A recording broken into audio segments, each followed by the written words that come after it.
박스피에 지친 개인 투자자들이 짐을 싸며 거래 대금이 지난해 대비 절반 수준까지 급감했습니다. 사상 초유의 공사 중단이 일어난 둔촌 주공을 두고 정부가 적극적으로 중재해야 한다는 목소리가 나옵니다.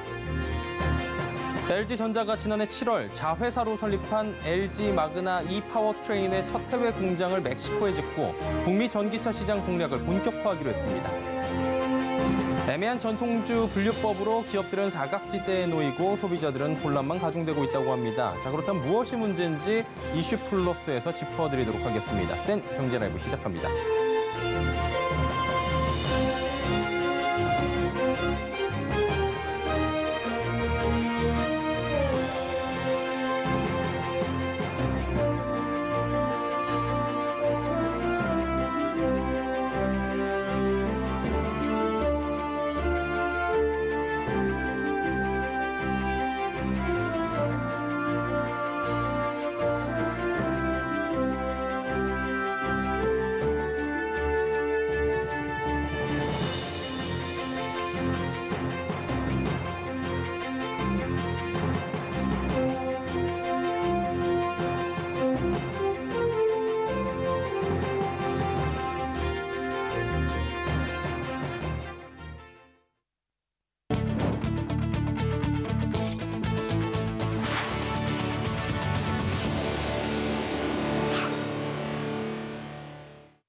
시청자 여러분 안녕하십니까? 센 경제라이브 서정덕입니다.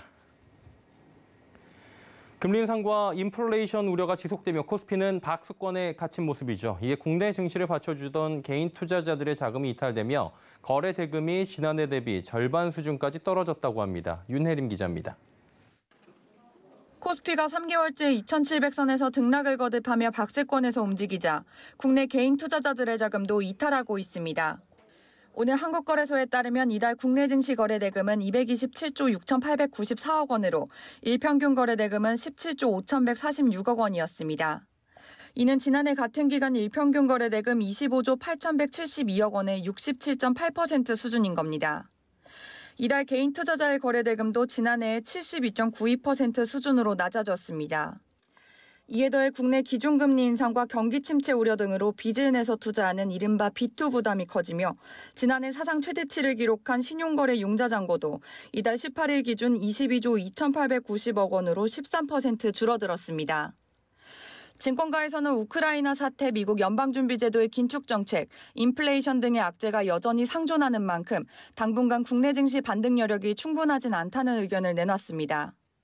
아무래도 정체된 흐름이 연장되다 보니까 전반적인 거래 대금이나 거래량이나 또 자금 유입세가 좀 줄고 있는 결과적으로 보여지고요. 다만 이 인플레이션이라는 게 이제 1개월, 2개월 만에 바로 진정되는 건 아니기 때문에 그 과정 속에서는 약간은 당분간은 소강 상태 가능성이 좀 있고 그 이후에 시장이 좀 방향성을 보일 것으로 저희는 전망을 하고 있습니다. 서울경제TV 윤혜림입니다.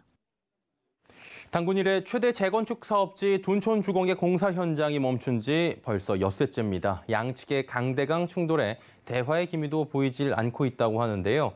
이런 상황을 해결하기 위해 정부가 나서야 한다는 목소리까지 나옵니다. 서청석 기자입니다. 단군 이래 최대 재건축 사업이라 일컬어지는 둔촌 주공 재건축 사업의 공사 중단 사태가 장기화될 조짐을 보이고 있습니다. 시공단과 조합의 입장 차이를 좁히기 위해 서울시가 다시 한번 중재에 나섰지만 협상 과정이 순탄하지는 않을 것으로 보입니다. 업계 전문가들은 양측 간 갈등이 길어질수록 결국 분양을 기다리는 조합원과 수요자들의 피해가 커질 수밖에 없어 문제 해결을 위한 새로운 방법이 필요하다고 지적합니다.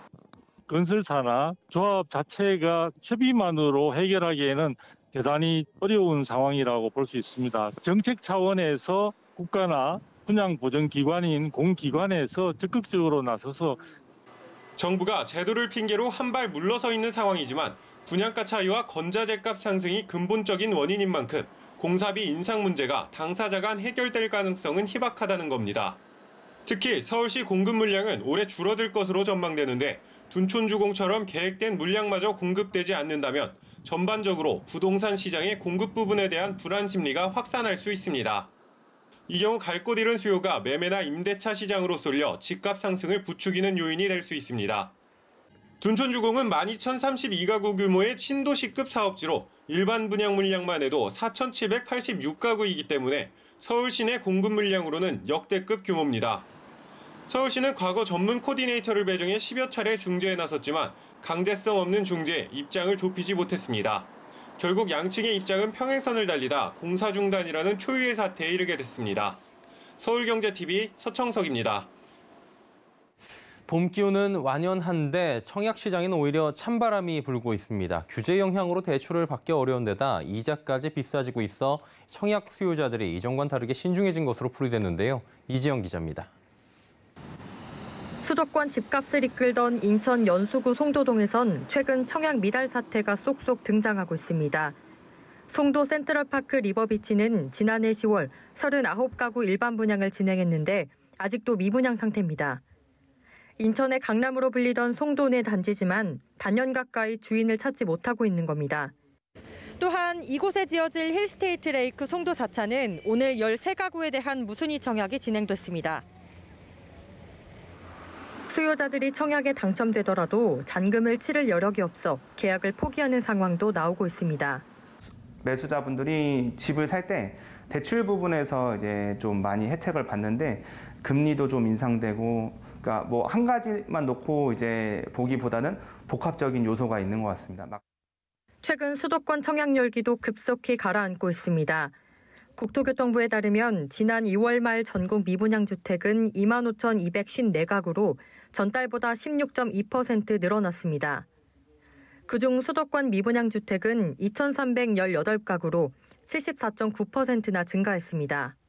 업계에선 지난해부터 부동산 관련 대출 규제가 강화된 데다 최근 금리도 빠르게 오르고 있어 수요자들의 태도가 이전보다 신중해진 것으로 진단하고 있습니다.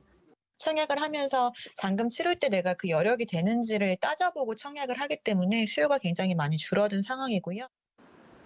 비싸도 일단 사고 보자던 부동산 시장 분위기는 실거주할 단지를 찾는 수요자들의 옥석 가리기 현상이 두드러질 것으로 전망되고 있습니다. 서울경제TV 이지영입니다. LG전자와 마그나 인터내셔널의 합작법인 LG 마그나 E-파워트레인이 첫 해외 공장으로 멕시코를 선택했습니다. 전기차에 들어가는 모터와 인버터 등의 핵심 부품을 생산할 예정인데요. 장민성 기자입니다. LG전자가 멕시코에 전기차 부품 생산 공장을 설립하고 본격적인 북미 지역 생산 거점 만들기에 나섭니다. LG 마그나는 현지 시간 19일 멕시코 코아우일라주 라모스 아리즈페에서 전기차 부품 생산 공장 착공식을 갖고 연면적 25,000제곱미터 규모의 생산 공장을 내년 완공한다는 계획을 밝혔습니다.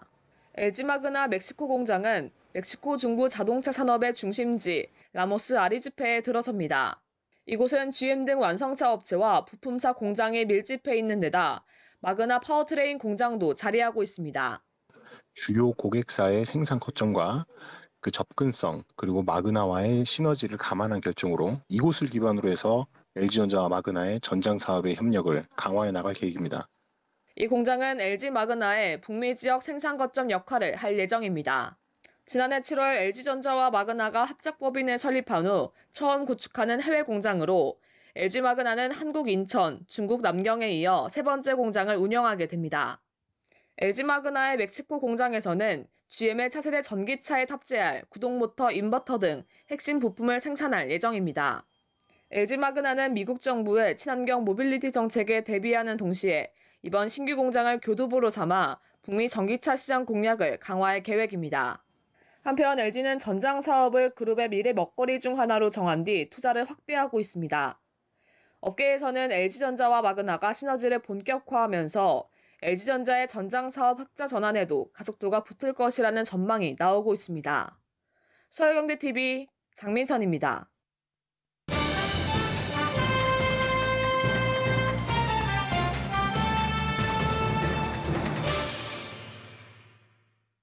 최근 가수 박재범의 원소주가 온라인 판매 개시 1분 만에 품절이 되는 등 큰 화제를 일으킨 적이 있었죠. 당초 주류는 온라인 판매가 금지돼 있었는데 전통주로 분류된 덕분에 온라인 판매가 가능했다고 합니다. 자, 이러자 주류업계에선 전통주 분류법이 애매하다 이런 지적이 거세게 나오고 있다고 하는데요.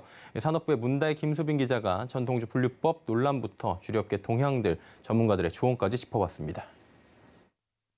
전통주 분류법이 도마 위에 올랐습니다.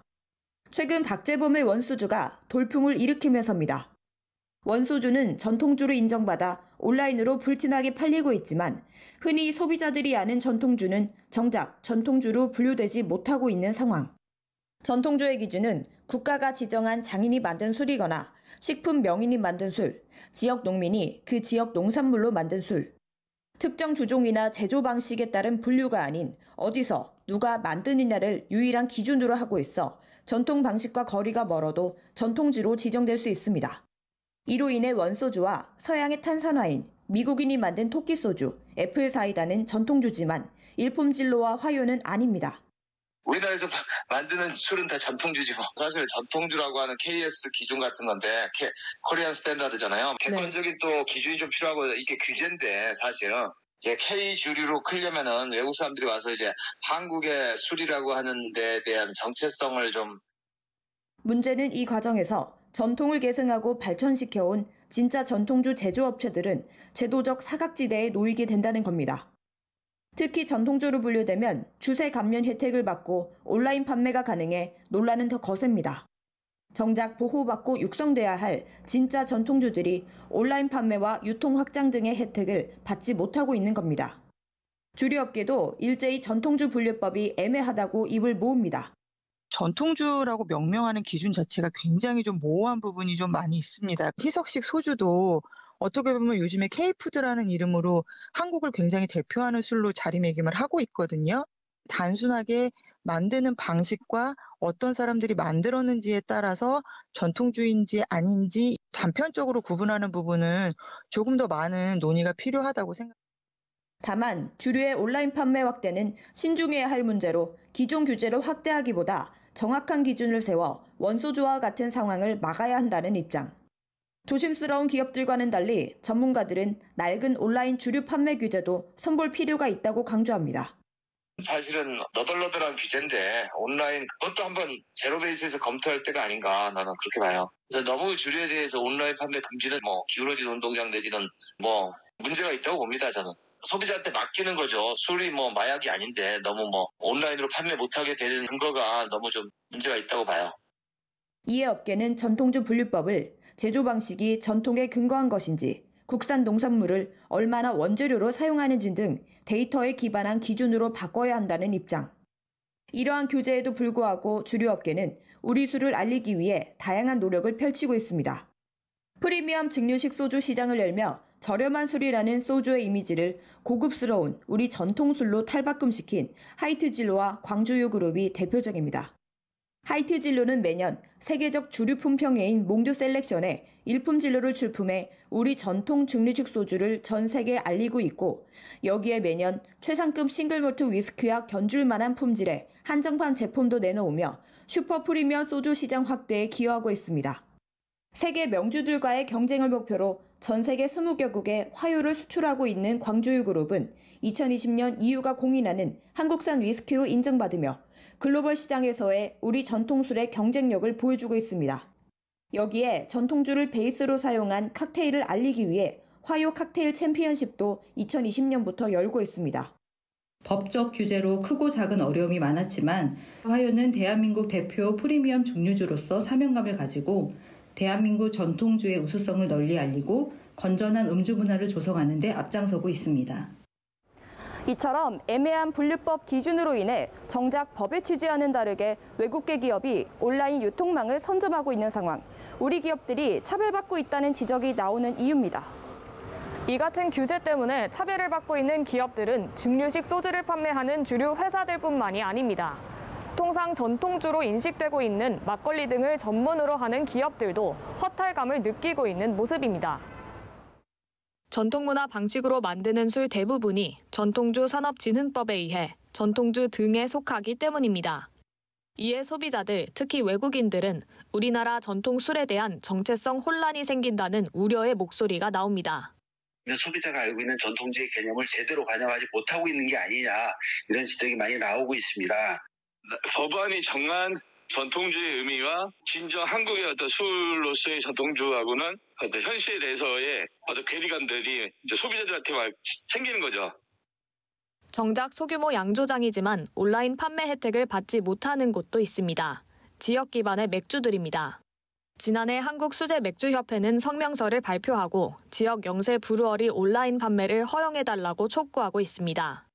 취지 자체가 사실은 지역 농산물을 사용하는 것을 장려하고 우리나라에서 만들어진 술을 좀 세계화하고 그렇게 하겠다는 취지니까 지역 특산주 인정 범위를 좀 확대했으면 좋겠는데 부재료에도 인정을 해준다던가 혹은 지역 농산물 일정 수준을 이상 사용하면 그럼 허용을 해준다던가 이런 식으로 좀 더 유연하게 적용을 할 수 있지 않을까 생각합니다. 이 같은 논란 속에 전통주와 지역 특산주의 법적 개념 정리를 다시 세워야 한다는 지적이 이어지고 있습니다. 지역 특산주 면허에 의해서 더 활성화될 수 있게끔 지역 특산주 법을 따로 만들고 전통주 진흥주법을 별도로 구분을 해서 우리의 고유의 어떤 그런 전통 주조법이나 과거부터 내려온 어떤 그 주종들에 대해서 보존과 육성과 발전을 할 수 있게끔 해줘야 되는 거고. 관련 부처의 움직임은 어떨까? 실제 약 5년 전 농림축산식품부는 지역 특산주와 전통주의 개념을 구분하는 개정을 시도했지만 아직도 국회에 계류 중인 상황입니다. 농림부 관계자는 법을 별도로 만들고 적용을 하게 된다면 사실상 기획재정부가 지역 특산주에 특혜를 주게 될지 고민에 빠지게 되는 상황이라며 현실적으로 어려운 부분이 많기 때문에 앞으로도 계류될 가능성이 높다고 설명했습니다. 전통주의 개념을 넓히는 것에 대한 엇갈린 시선도 나옵니다. 전통주라는 게 아무거나 전통주가 되는 것도 문제이지만 지금 그렇다고 해서 전통주의 범위를 확 늘리는 것도 문제가 있는 거고. 너무 전통주에 대한 기준 같은 게 너무 엄격히 되거나 그러면 나는 안 좋다고 보고요. 느슨한 규제 최소화가 필요하다. 다수의 이해관계가 얽힌 만큼 전통주 관련법 개정이 쉽지 않아 보이지만 진정한 전통주 육성과 용어에서 오는 소비자들의 혼란을 막기 위해 뾰족한 수가 필요해 보이는 상황입니다. 서울경제TV 김수빈입니다.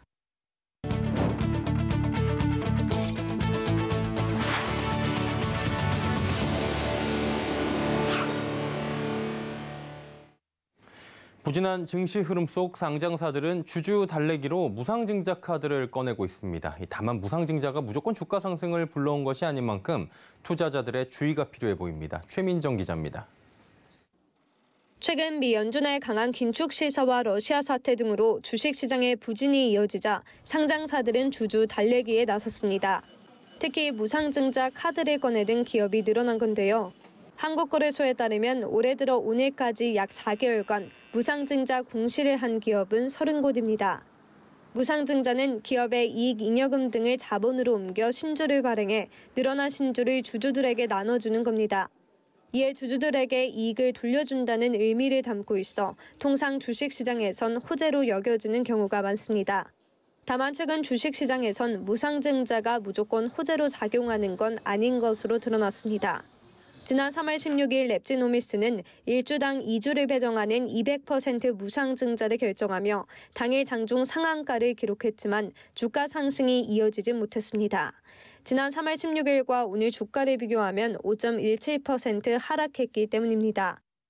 코스닥 기업 메지오는 지난 3월 22일 무상증자 공시 이후 하한가는 벗어났지만 당일 종가와 오늘 종가를 비교하면 19.40% 급락했습니다.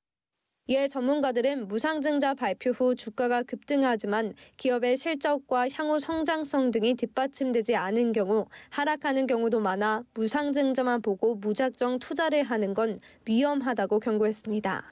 무상증자 이후에 일시적으로 주가가 급등하는 현상이 서로 관찰이 되기는 합니다만 대부분 다시 시가총액이 원위치로 돌아온다는 점을 잘 이해하시고 신중하게 판단을 내리실 필요가 있습니다. 서울경제TV 최민정입니다. 중소벤처기업진흥공단이 발표한 글로벌 이커머스 핫 리포트에 따르면 지난해 세계 전자상거래 소매 판매 점유율은 한국이 2.5%로 5위를 기록했습니다. 1위는 중국으로 52.1%를 차지했고 이어 미국, 영국, 일본 등의 순이었습니다. 한국 다음으로는 독일과 프랑스, 인도 등이 그 뒤를 이었는데요. 이는 시장 조사 업체 이마케트의 수치를 인용한 겁니다. 중진공은 미국의 경우 세계 인구의 35%가 이용하는 아마존을 비롯해 월마트와 이베이, 애플 등 다양한 유형의 플랫폼이 있다며 이들 플랫폼별 특성에 맞는 시장 진출 지원 서비스를 활용할 필요가 있다고 강조했습니다. 환경책임보험이 오는 6월부터 대폭 개선됩니다. 보험사의 과다 이익을 방지하고 보험금 지급 기간의 단축, 보험료 인하 등 피해자와 가입 기업의 혜택을 늘리는 방식으로 바뀔 전망인데요. 윤다혜 기자입니다.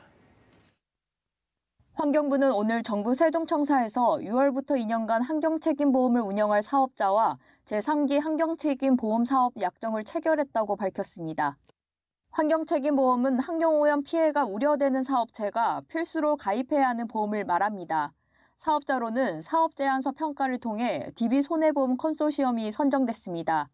DB손해보험을 대표 보험사로 농협손해보험, AIG 손해보험, 롯데손해보험, 메리츠 화재해상보험이 참여합니다. 이 약정에는 국가재보험 개편, 보험금 지급기간 단축 등 그동안 국회 환경노동위원회 국정감사에서 지적된 문제점에 대한 개선 방안이 담겼습니다. 먼저 환경오염 피해의 특성을 반영해 보험사가 보험금을 지급하고 남은 보험료를 공공자금인 환경오염 피해 구제 계정에 적립하도록 했습니다. 최저 보험료는 기존 10만 원에서 15,000원으로 인하되고 요율도 평균 24%로 낮춰집니다. 또 보험사고 신고가 접수되면 보험사가 한 달 내 손해사정을 시행해 보험금 지급 여부를 결정하도록 했습니다. 보험사가 사업장별로 사고 위험 및 예방관리 정도를 평가하는 위험평가에 기존 연간 사업비의 20%에서 30%로 확대하기로 했습니다. 피해자 또는 피보험자가 보험금에 이의가 있을 때는 관계기관과 전문가들로 구성된 사고보상협의회가 보험금을 재검토하도록 했습니다. 보험사가 환경책임보험 약정을 성실하게 이행하지 않을 때는 환경부가 위약금을 부과할 수 있도록 했습니다. 제3기 환경책임보험은 올해 6월부터 2024년 5월까지 운영됩니다. 서울경제TV 윤다입니다. 삼성전자가 체온풍 기능이 탑재된 신제품 비스포크 무풍 이어폰 갤러리 체온풍을 출시했습니다. 체온풍은 30도에서 40도의 따뜻한 바람을 내보내 온기를 더해주는 기능을 탑재했습니다. 날씨가 선선한 봄, 가을철 아침, 저녁이나 선을하면서 습기가 높은 날, 쾌적한 실내 온도, 습도를 유지하는 데 도움이 될 것으로 기대됩니다. 삼성전자는 2016년 세계 최초로 직바람 없이 실내 온도를 유지해주는 무풍 에어컨을 출시해 에어컨 시장의 패러다임을 바꾼 데 이어 올해는 체온풍 기능까지 추가해 에어컨의 역할을 확대하고 있습니다. 르노코리아 자동차의 XM3가 지난 1분기 유럽 시장으로 전년 동기 대비 263% 급증한 18,583대가 선적됐습니다. XM3의 1분기 수출 실적은 유럽 18,583대를 포함해 남미 지역의 244대, 호주 등 아시아 국가의 1,016대까지 총 19,843대를 기록했습니다. 현재까지 전체 누적 수출 대수 중 유럽 누적 수출은 74,507대로 유럽이 전체 수출 국가 중 96%를 차지합니다. XM3 하이브리드 모델이 유럽 시장에서 인정받고 있는 건 견고한 상품성 때문으로 풀이됩니다. 지난해 소외된 유력 자동차 전문지 케크니켄스바를드가 하이브리드 모델 종합평가에서 XM3 하이브리드는 총 69점으로 최고 점수를 얻은 바 있습니다. 하나금융그룹은 오늘 제42회 장애인의 날을 기념해 미술 공모전인 하나아트버스 시상식을 개최했습니다. 하나아트버스는 발달 장애인의 예술을 디지털을 활용한 가상 영역으로 범위를 확장한 미술 공모전입니다. 지난 1월부터 6주 동안 전국 120명의 발달장애 예술가들이 참여했고 총 30점이 수상작으로 선정됐습니다. 수상작은 오는 29일까지 하나은행 본점 1층 로비에 전시됩니다. 하나금융은 모든 수상작품의 대체 불가 토큰, NFT 제작과 전시, 판매 등을 지원할 계획입니다.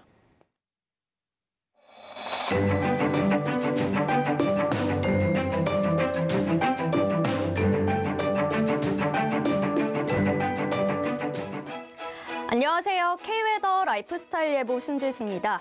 건조함이 심해지고 있습니다. 강원 산지와 대구 등에는 건조경보가, 그 밖에 많은 지역에는 건조주의보가 내려져 있습니다. 동해안 일대에는 강한 바람이 예상돼 대형 산불 위험 예보가 발령됐는데요. 불씨 관리 철저히 해주셔야겠습니다. 내일도 낮에 따뜻하겠습니다. 서울과 강릉 23도, 춘천과 대전, 광주가 24도까지 오르겠습니다.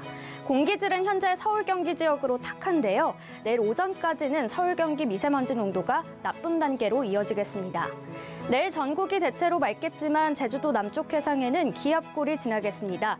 이에 따라 아침과 낮 사이 제주도와 남해안을 중심으로 5mm 미만의 비가 내리겠습니다. 다음은 자세한 지역별 날씨입니다. 중부지방 아침 기온 서울과 청주가 10도, 대전 9도로 시작해 한낮에는 서울 23도, 청주와 대전은 24도로 일교차가 크겠습니다.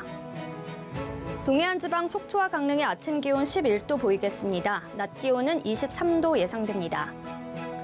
남부지방 아침에 광주가 11도, 부산은 14도로 출발하겠습니다. 낮에는 광주 24도, 비구름이 지나는 부산은 19도에 그치겠습니다. 내일 남해상에는 비가 내리겠고 물결은 모두 잔잔하겠습니다. 금요일 중북부 지방을 중심으로 비가 내리겠습니다. 다음 주 초반에는 전국에 비가 내릴 전망입니다. 날씨였습니다. 수행경제라이브 저희가 준비한 소식은 여기까지입니다. 편안한 저녁 시간 보내시길 바랍니다. 고맙습니다.